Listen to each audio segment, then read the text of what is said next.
Saya Dokter Titi, selaku moderator pada acara ini. Ini ada beberapa pertanyaan, Dok. Pertanyaan yang masuk nih cukup banyak. Kita akan memulai untuk sesi tanya jawab terlebih dahulu ya, Dok. Baik, Saya baik. akan membacakan satu persatu ya, Dok.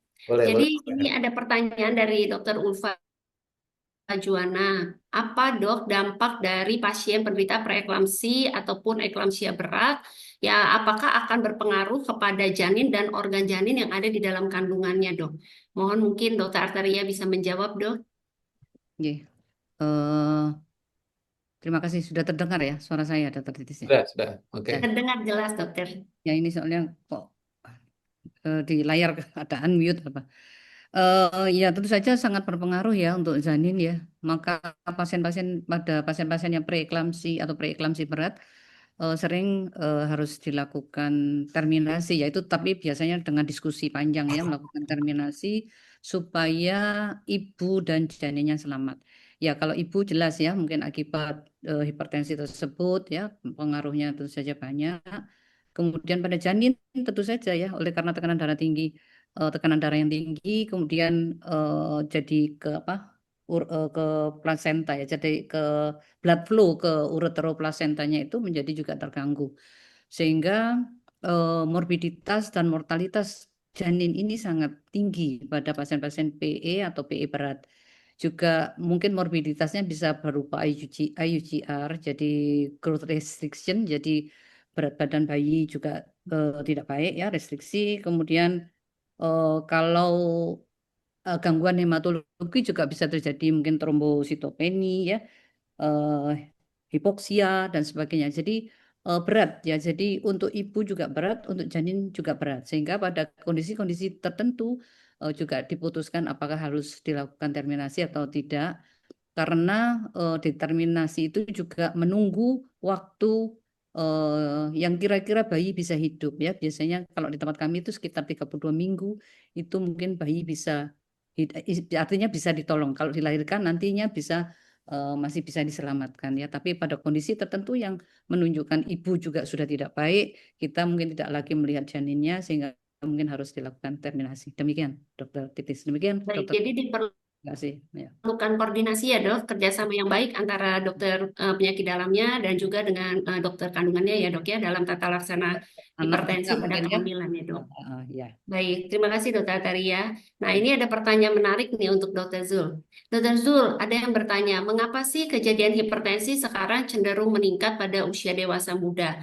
Menurut pendapat Dokter Zul, apa saja etiologi yang paling sering bikin hipertensi itu terjadi pada usia muda, Dok? Silakan, Dok. Baik. Terima kasih. Ini pertanyaan yang kita tanyakan bersama begitu ya. Karena banyak sekali sekarang pasien-pasien usia muda yang mulai tekanan darahnya naik. Yang jelas kalau memang dia masih sangat muda, misalnya masih di bawah 30 tahun, kita harus mencoba mencari kemungkinan hipertensi sekunder. Jadi apakah ada gangguan-gangguan hipertensi sekunder, baik itu berupa kelainan. Terputus, Dokter Zul. Halo, ya. Apakah suara saya kedengaran? Putus sebentar, Dok. Oh iya, jadi jadi kita upaya mencari apa yang kita takutkan adalah hipertensi sekunder seperti yang disampaikan oleh Dokter Artaria tadi, ya. Kalau memang kita tidak menemukan, kita mencoba mencari pola hidup pasien tersebut. Ya, tadi kita sudah menjelaskan panjang lebar dengan pola hidup kita sekarang ini, kemungkinan pasien-pasien untuk mengalami hipertensi pada usia yang lebih muda itu akan sangat sering terjadi. Belum lagi masalah stres, ya.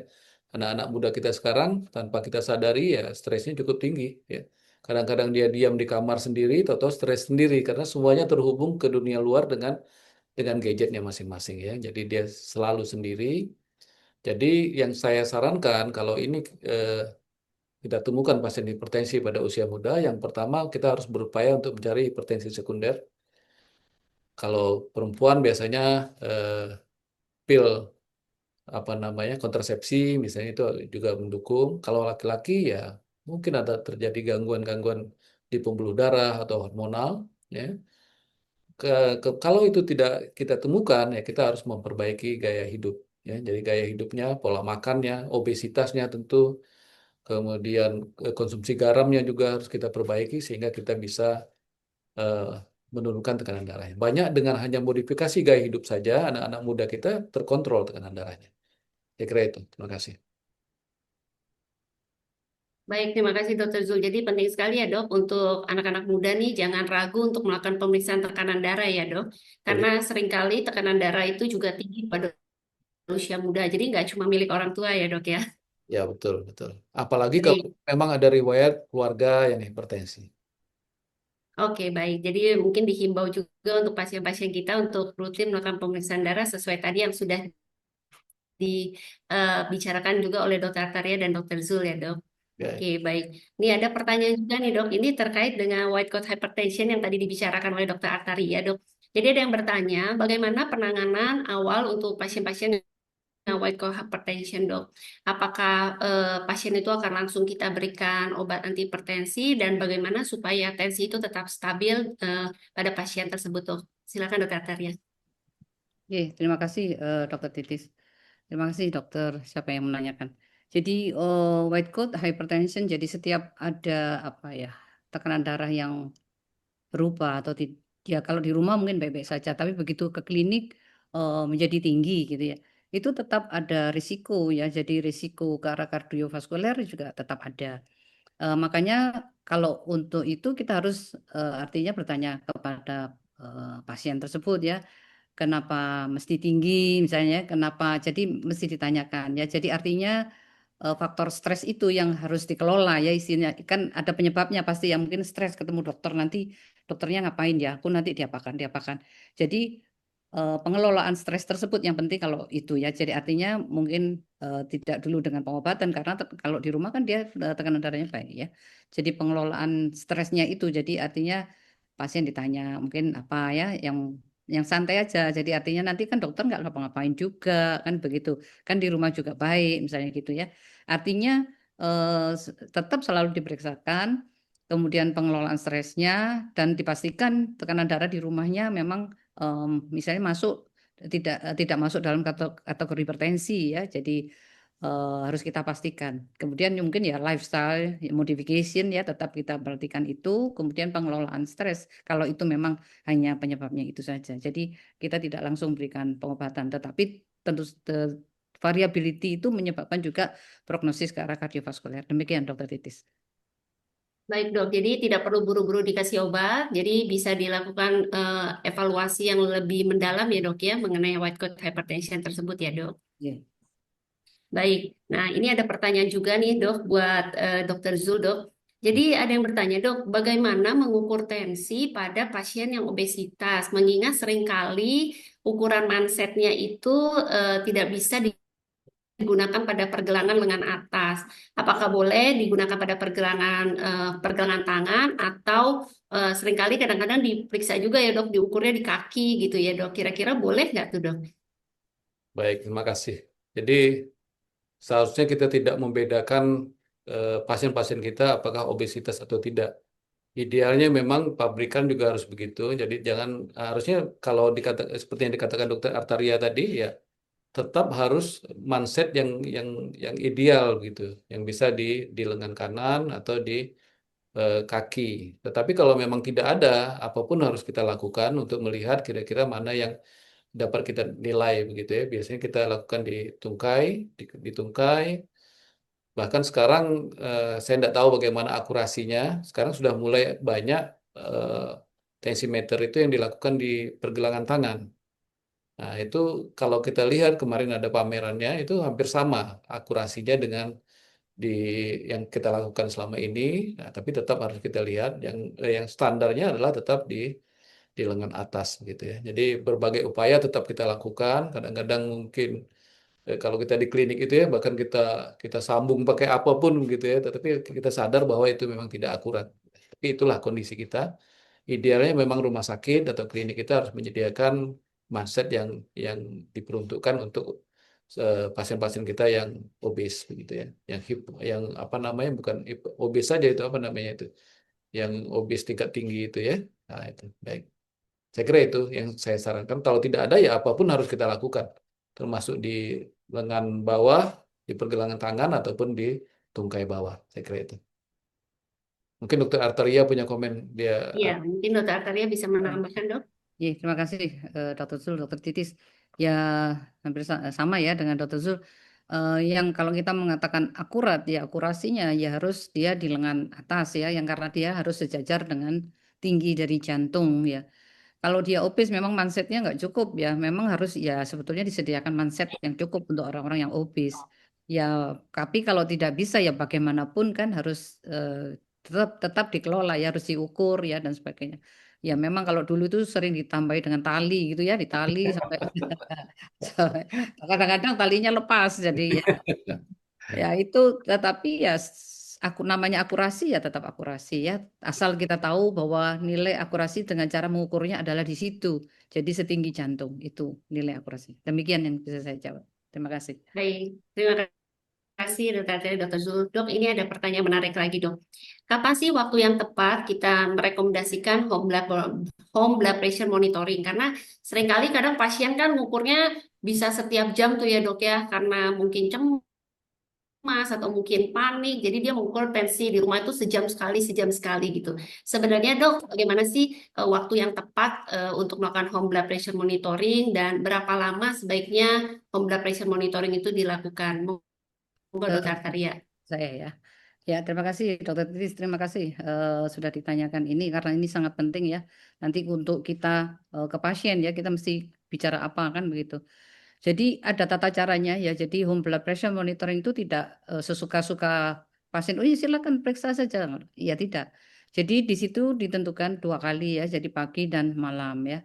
Kalau pagi ya bangun tidur belum melakukan aktivitas, tetapi sudah sudah pipis ya, sudah buang air kecil ya. Soalnya pada standar pengukuran kan kita juga harus harus buang air kecil dulu sebelumnya. Tidak boleh menahan kencing ya. Jadi pagi bangun tidur sebelum melakukan aktivitas ya belum makan belum apa tapi kita sudah buang air kecil itu kita lakukan pemeriksaan tekanan darahnya. Ya mesti 2 kali pengukuran ya. Pengukuran yang akurat kita tetap ambil lebih dari 1 kali ya. 1, 2 nanti di rata-rata. Kemudian sama malam hari ya. Malam hari diukur pada waktu sebelum tidur ya. Pada waktu kita sudah rebah-rebahan santai gitu ya. Diambil lagi. Kapan? Berapa hari? Ya minimal 3 hari. Di situ dikatakan minimal 3 hari, tetapi dianjurkan adalah 7 hari ya. Jadi nanti dilakukan rata-rata untuk itu. Kalau memang ada pasien-pasien tertentu atau khusus yang tidak bisa kita jadikan pedoman, misalnya ya terpaksa mungkin harus ambulatory blood pressure yang harus memang diukur dari jam ke jam. Nanti bisa ditentukan jam berapa kita harus monitor. Demikian Dokter Titis. Terima kasih. Oke, baik. Terima kasih, Dok. Jadi memang ada aturannya ya, Dok. Seminggu 2 kali, minimal 3 hari. Tapi yang disarankan kalau bisa 7 hari ya, Dok ya. Baik. Nah, ini terkait dengan pengobatan nih, Dokter Zul. Ada yang bertanya, Dok. Ya, Apabila sudah menggunakan kombinasi ACE, ARB, CCB, diuretik, tetapi dengan dosis maksimal ya, Dok, tetapi tensi masih tinggi, pilihan obat apa lagi yang bisa digunakan. Dan apabila pasien tersebut menggunakan 2 atau 3 macam obat, bagaimana cara penggunaannya? Apakah semuanya dikasih bersamaan di waktu pagi hari atau boleh dibagi-bagi gitu, Dok, pagi, siang, malam gitu, Dok. Monggo, Dok. baik, terima kasih. Jadi tentunya kalau kita menentukan obat hipertensi, eh, tadi sudah ada panduan apakah dia hipertensi tanpa komplikasi atau hipertensi dengan penyakit penyerta. Begitu itu patokan kita yang pertama. Kalau memang dia hipertensi tanpa komplikasi, urutannya adalah seperti yang tadi, calcium channel blocker, ARB, ARB dengan calcium channel blocker, atau dengan diuretik, kemudian bisa kombinasi 3 obat itu. Ya, kalau memang 3 obat itu dengan dosis yang optimal, yang maksimal sudah kita lakukan, maka dia akan masuk kepada hipertensi resisten. Ya. Kalau kita lihat hipertensi resisten, yang harus kita perhatikan apakah memang obatnya dimakan sesuai dengan aturan atau tidak untuk menghindari resisten palsunya tadi. Apakah modifikasi gaya hidup sudah dilakukan atau tidak? Itu harus kita lihat. Kita kadang-kadang hanya ingin menambah obat tanpa melihat modifikasi gaya hidup, itu tidak akan tercapai. Nah, setelah itu dapat kita tambahkan, kalau kita lihat panduan hipertensi resisten, kita bisa menambahkan spironolakton atau menambahkan obat-obat antihipertensi yang lain seperti beta blocker, kemudian obat-obat yang lain sampai dia tercapai. Namun menurut guideline yang kita harapkan kalau memang dia di FKTP atau di PPK 1 atau di puskesmas, untuk pasien-pasien yang hipertensi resisten dengan 3 obat itu dianjurkan untuk dirujuk kepada spesialis berikutnya. Itu. Kemudian untuk pertanyaan yang kedua, yaitu mengenai kapan sebaiknya obat diberikan. Kalau kita mengacu kepada faktor kepatuhan, semakin obat tersebut diberikan sekaligus, apalagi dengan fixed dose combination, maka kepatuhannya akan semakin baik. Jadi kalau pasien itu ideal yang kita cari di mana tadi kan untuk kepatuhan dicari tempat yang dia sangat ingat. Misalnya pagi hari kita berikan pada pagi hari semua. Kalau perlu ketiga obatnya atau dua obatnya kita berikan pagi hari semua. Kalau dia ingatnya pada waktu malam hari, karena pagi dia sibuk ngurusin anak, misalnya mau sekolah, pada malam hari semua. Yang penting adalah dia harus kita minta untuk memakan obat pada waktu yang hampir sama. Jangan seingatnya hari ini jam 7, besok jam 12, nanti malam gitu. Nanti akan kacau balau pengaturan tekanan darahnya. Itu prinsipnya seperti itu. Namun ada pasien-pasien kita, pasien-pasien hipertensi yang istilahnya non-dipping. Ideal malam hari kan tensinya akan turun gitu. Tapi ada pasien-pasien yang non-dipping, contohnya adalah pasien-pasien DM yang pada malam hari dia naik lagi tensinya. Jadi pagi hari sudah makan obat, siangnya bagus, nanti malam jam 10, jam 11 dia naik lagi. Pada kondisi itu, maka dianjurkan salah satu obatnya diberikan pada malam hari. Jadi memang betul-betul pengaturan obat pada pasien hipertensi ini, ya pertama kita mengikuti guideline, tetapi yang sangat penting juga adalah secara individual. Bagaimana mengatur pasien tersebut secara individual dan selalu sekali ini ditanyakan mau pagi atau pagi satu, sore satu, malam satu, tapi faktor kepatuhannya kadang-kadang yang harus kita jaga gitu. Saya kira mungkin itu Dr. Titis jawaban saya. Terima kasih. Terima kasih Dr. Zul jawabannya jadi sudah terjawab dengan jelas ya dok. Jadi walaupun memang ada panduan guidelines, single pill combination, tapi tetap jangan lupa untuk dinilai individu per individu ya dok, tergantung dari komorbid dan juga kepatuhannya dalam minum obat ya dok. Ya, betul. Baik, dok ini ada pertanyaan lagi nih dok, untuk Dokter Atalia. Jadi berapa lama waktu yang kita perlukan untuk mendiagnosis seseorang itu hipertensi apabila kita menjumpai tensi yang relatif tinggi ketika pasien tersebut datang ke klinik kita dok? Eh, Terima kasih Dokter Titis, terima kasih. Memang tidak ada yang harus pasti ya, tapi kita harus mengulang, tidak boleh satu kali. Yang jelas pada waktu yang akan datang, misal seminggu atau 2 minggu kita yang menentukan. Kalau yang bersangkutan dengan faktor risiko, artinya di keluarga juga ada hipertensi dan sebagainya, ya kita harus semakin mempercepat untuk penetapan diagnosis itu ya. Jadi mungkin seminggu lagi dan kita persiapkan momen yang baik. Jadi situasinya untuk penetapan itu juga harus baik. Jadi misalnya enggak dalam situasi yang kacau, mungkin poli yang rame banget, ya kita harus siapkan untuk pemeriksaan tekanan darah yang baik ya. Jadi mungkin tempatnya itu sepi atau tersendiri dan sebagainya. Kalau ya persisten, artinya tetap pada tensinya itu dia tetap tinggi. Kalau kita memang tidak yakin, ya boleh kita mau menambahkan lagi pemeriksaan sampai 3 kali diperbolehkan ya. Jadi secepat mungkin kita membuat persisten ya. Jadi memang ada ya tetap meningkat tensinya begitu ya. Tidak ada pedoman yang pasti harus berapa kali, yang jelas harus lebih dari 1 kali. Boleh 2, 3 kali kita menetapkan itu tekanan darah itu. Ya, yang jelas Iya, harus baik. dipersiapkan ya, persiapkan tempatnya, persiapkan pasiennya ya, tidak dalam kondisi yang aktivitas demikian. Terima kasih, Dr. Riz. Baik, terima kasih dokter. Dokter masih ada beberapa pertanyaan, tapi ini kayaknya mungkin nggak bakal keburu kita bacakan semua ya dok, tapi saya coba rangkum. Dok, ada yang bertanya dok, kenapa pengukuran tensi dengan menggunakan tensi digital umumnya relatif lebih tinggi dibandingkan tensi manual? Dan seringkali itu membingungkan gitu buat pasien ya sebenarnya saya hipertensi atau tidak. Jadi sebenarnya tensi apa yang digunakan sebagai acuan dan berapa perbedaan angka yang ditoleransi antara tensi digital dengan tensi manual dok? Mungkin dokter Artaria atau dokter Zulher bisa menjawab dok? Saya mungkin ya, nanti Dokter Zul Boleh. menambahkan. Eh, Dikatakan di guideline itu tidak ada, jadi manual boleh, mau digital boleh. Tadi kan syaratnya harus terkalibrasi, divalidasi dan kalibrasi. 6 sampai 12 bulan itu harus, pokoknya kalau kita punya di rumah ya jangan dibiarkan terus, tidak pernah dikalibrasi. Tidak hanya yang ada di klinik atau di rumah sakit yang dikalibrasi. Jadi yang di rumah juga ya. Jadi kalau itu tidak dikalibrasi ya mungkin ada perbedaan yang jauh ya.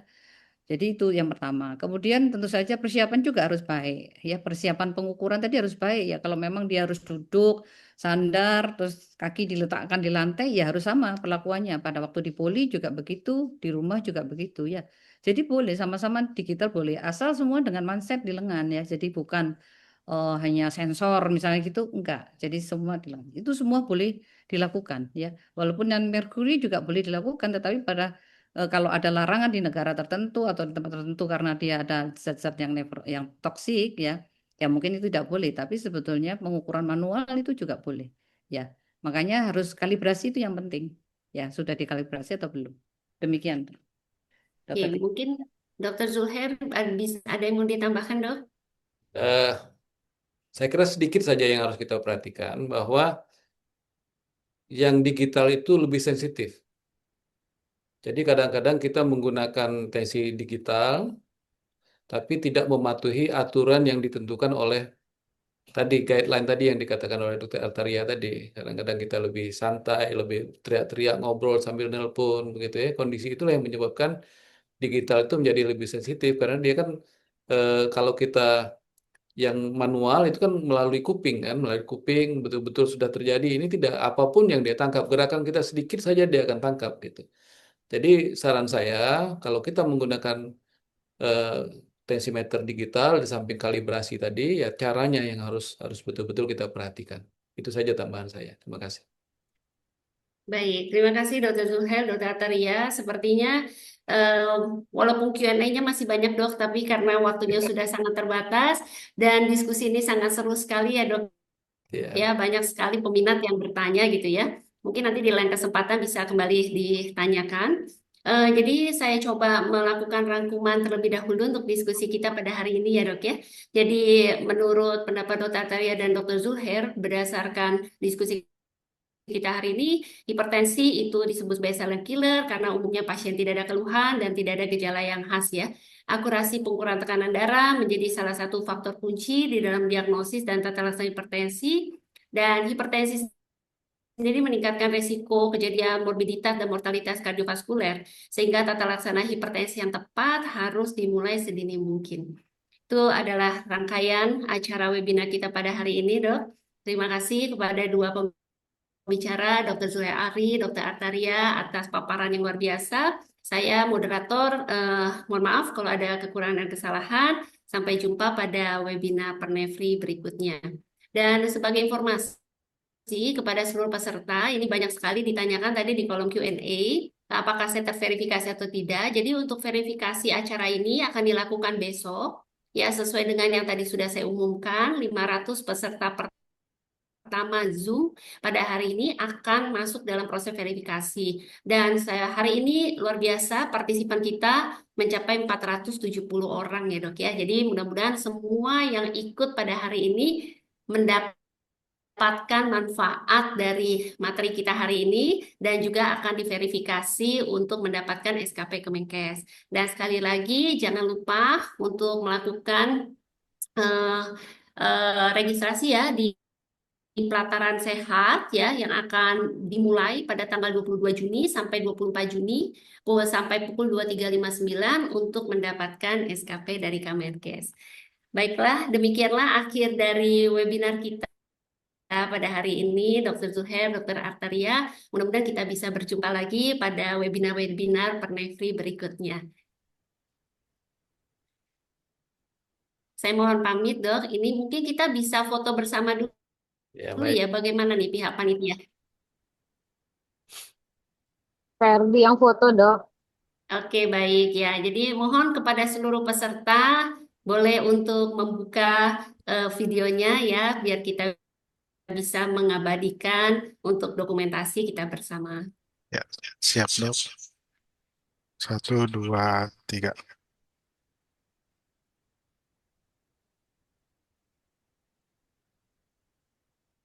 Mungkin di beberapa kali itu ya, Dr. Pak Ferdi ya. Sudah ya dok. Oke, baik. Terima kasih banyak.